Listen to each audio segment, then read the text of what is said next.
કેમ છો બધા? બાળ વાર્તા શીખું છું, લખું છું એવું તો નહીં, લખતા શીખું છું અને બાળ સાહિત્યમાં કામ કરવું ગમે છે એટલે આ તરફ આગળ વધી છું.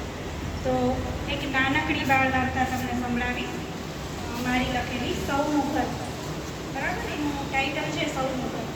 તો એક ખૂબ મોટું જંગલ, જેમ બધા પ્રાણીઓ હળી મળીને રહેતા હોય. હવે આ જંગલના રસ્તે બે તળાવ, એક ખૂબ દૂર હોય અને એક ખૂબ નજીક હોય. એટલે નજીકના તળાવે બધા પ્રાણીઓ પાણી પીવા જાય, પણ ત્યાં વચમાં જે ખૂબ મોટો તકડો ને અભિમાની અજગર રહે, એ રોજ બધાને ડરાવે કે હું તમને જવા નહીં દઉં, આ રસ્તેથી ચાલશો તો તમને ખાઈ જાય. એટલે બધા જ પ્રાણીઓ એનાથી ડરે, થરથર કાંપે. એટલે બધા પ્રાણીઓ રોજ હેરાન થાય અને બિચારા દૂરના તળાવે જાય અને પાણી પીવે, પોતાની તરસ છીપાવે.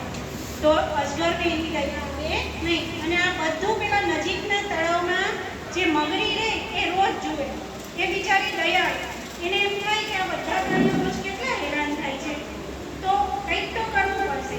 એટલે મગરી રોજ વિચારે કે હું એવું શું કરું કે આ બધા પ્રાણીઓનો રસ્તો સાફ થઈ જાય અને અજગર સમજી જાય. એક દિવસ એવું થયું, અજગરને ખૂબ ગરમી લાગી, એને તો બહુ તળાવ કિનારે જઈને પકડીમાં ઘેર કરવાનું મન થયું. એટલે તળાવ પાસે પહોંચ્યો અને જેવું એને તળાવમાંથી સહેજ પાણીમાં મોટું બોલવા કોશિશ કરી, મગરી બહાર આવી અને બોલી, ચલે અજગર, મારા પાણીને અડતો નહીં, આ પાણી પર મારો હક છે. એટલે અજગર તો ક્રોધે ભરાયો, હાલે મગરી, કેમ તું તારા પાણી પર તારો હક કરે છે? પાણી કઈ તે બનાવ્યું છે?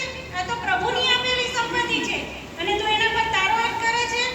એટલે મગરી બેન તરત બોલ્યા, એમ આ પ્રભુની સંપત્તિ છે તો પછી આ જંગલ, આ પ્રકૃતિ, આ તળાવ એ બધું શું તમે બનાવ્યું છે અજગરભાઈ? અજગર હવે માથું ખંજવાળવા માંડ્યો કે મગરીની વાત તો આમ તો સાચી છે. મગરી બેન, મને તમારી વાત સમજાય છે, તમે શું કહેવા માંગો છો?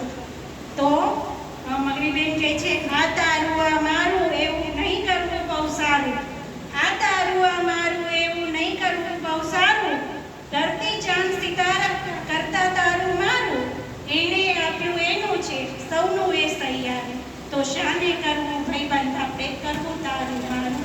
અને મગરભાઈને વાત સમજાઈ જાય અને અજગરભાઈને વાત સમજાવીને મગરીની માફી માંગે અને એવું કહે કે હવે હું ક્યારેય કોઈ પશુ પંખીને અહીંયા આવતા હેરાન નહીં કરું અને આ જંગલ પર મારો હક નહીં જમાવું. આપણે બધા હળી મળીને સાથે સંપીને રહીશું.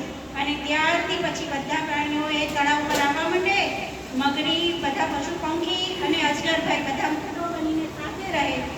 એમ કહે છે કે આ જંગલમાં આપણે રહીએ છીએ તો આપણે બધા તો એક પરિવાર થયા અને પરિવારમાં અંદર અંદર ઝઘડા શા માટે? જંગલ આપણું સૌનું ઘર છે, તો સૌનું ઘરમાં સૌ સંપીને રહેવા લાગ્યા. બાળ ગીત આ છે બાળ ઉખાણાનું પુસ્તક. તમારી બધા નાના નાના બાળકો માટે ઉખાણાઓનું પુસ્તક કર્યું છે, જે હમણાં હું અહીંયા આપીશ. બરાબર? હવે આપણી સભામાં મહેમાન તરીકે આવેલા અને એમણે પર્યાવરણને સાથે રાખીને જંગલની આખી જે વાર્તા કરી તે બદલ એમનું 3 તારીખે આપણે સ્વાગત કર્યું. બેટા 3 તારીખ